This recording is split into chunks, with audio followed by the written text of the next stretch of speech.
Box ஆபீஸின் அதிபதியாக மாறி நிற்கும் குபேரா. தனுஷ் கழுத்தில் விழுந்த வெற்றி மாலை. நடிகர் தனுஷ், நாகார்ஜுனா, ராஷ்மிகா மந்தனா, பாக்யராஜ் உள்ளிட்ட பலர் நடிப்பில் உருவாகி கடந்த 20ஆம் தேதி ரிலீஸ் ஆன படம் குபேரா.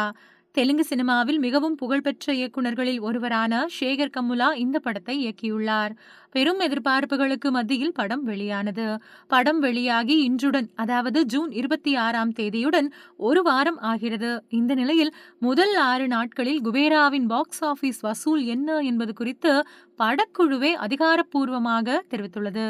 குபேரா படத்தை பொறுத்தவரையில் பிச்சைக்காரர்களின் வாழ்க்கையை மையமாக கொண்டும் பணக்காரர்களின் வாழ்க்கையை மையமாக கொண்டும் படம் உருவாக்கப்பட்டுள்ளது. படத்தில் தனுஷ் பிச்சைக்காரராக நடித்துள்ளார்.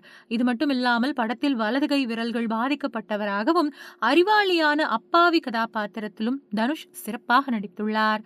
கமர்ஷியல் படங்களில் இருக்கும் பாடல்கள், சண்டைகள் உள்ளிட்டவை இருந்தும் இல்லாதது போல இருப்பதே இந்த படத்தை வித்தியாசப்படுத்தி காட்ட முக்கிய காரணம்.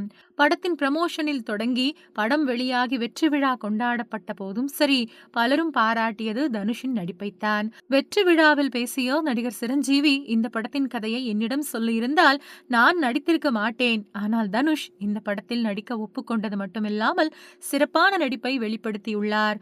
இந்த படத்திற்காக தனுஷுக்கு தேசிய விருது கிடைக்க வேண்டும் என கூறினார்.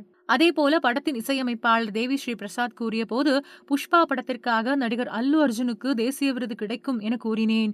அதேபோல அல்லு அர்ஜுனுக்கு தேசிய விருது கிடைத்தது. அதேபோல குபேரா படத்திற்காகவும் தனுஷுக்கு தேசிய விருது கிடைக்க வேண்டும் என்று கூறுகிறேன் என கூறி தனுஷை பாராட்டினார்.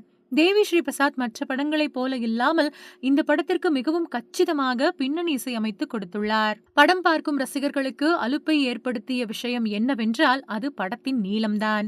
தேவையற்ற காட்சிகள் மட்டும் சுமார் அரை மணி நேரத்திற்கு இருந்தது என கூறலாம். மேலும் பல காட்சிகள் லாஜிக் இல்லாமல் இருந்தது.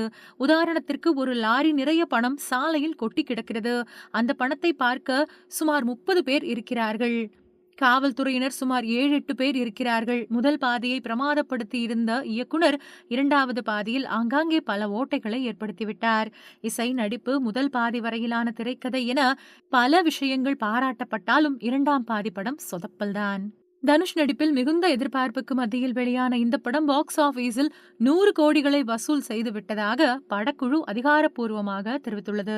இது படக்குழுவினருக்கு மகிழ்ச்சியை ஏற்படுத்தியிருக்கின்றது. தனுஷ் நடிப்பில் கடைசியாக வெளியான ராயன் படம் மொத்தமாக 100 கோடிகள் வசூல் செய்திருந்த நிலையில் குபேரா படம் முதல் 6 நாட்களிலேயே 100 கோடி வசூல் செய்துள்ளதால் வரும் நாட்களில் படத்தின் வசூல் மேலும் அதிகரிக்கும். ஏற்கனவே OTT பிசினஸில் படத்தை நல்ல விலைக்கு விற்றுவிட்டதால் படக்குழு இப்போதே லாபத்தை ஈட்டி வருகிறது என கூறப்படுகின்றது.